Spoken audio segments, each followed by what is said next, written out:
विधानसभा अध्यक्ष राहुल नार्वेकरांविरोधात हरिभाऊ राठोड मुंबई उच्च न्यायालयात याचिका दाखल करणार आहेत।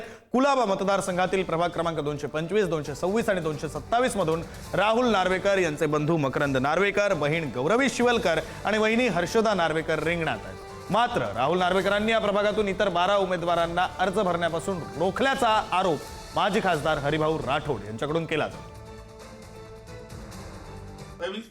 या ठिकाणी जो महाघोटाळा झालेला आहे त्या संदर्भात आज मुंबई उच्च न्यायालयात याचिका दाखल होणार आहे आणि आज जे हाती आलेलं आहे ते म्हणजे माननीय आयुक्त गगराणी साहेब यांचा जो रिपोर्ट आहे तो अगदी बरोबर आहे। त्यांनी स्पष्ट म्हटलेलं आहे की प्रशासनिक चूक होती आणि याच्यामध्ये नैसर्गिक न्याय मिळाला पाहिजे, त्यांचे अर्ज घ्यायला पाहिजे होतं, त्यांचा पुकारा पडायला पाहिजे होतं, ज्यांना टोकन दिलेलं आहे त्यांना त्या ठिकाणी एंट्री द्यायला पाहिजे होती। हा जो रिपोर्ट आहे हाच आम्हाला न्याय मिळवून देईल।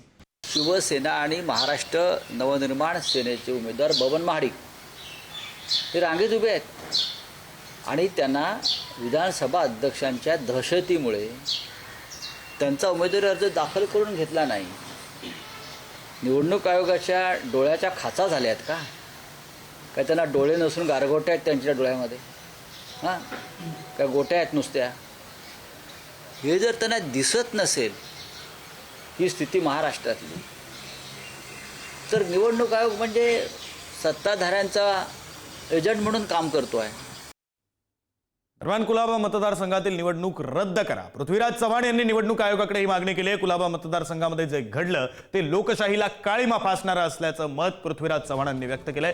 सत्ताधारी भाजपकडून लोकशाहीची पायमल्ली सुरू असल्याचंही पृथ्वीराज चव्हाणांनी म्हटलंय। तर कुलाबा मतदारसंघातील उमेदवारांना धमकावलं गेलं असं चव्हाण म्हणाले। विरोधी पक्षाच्या उमेदवारांना अर्ज भरू दिले नाहीत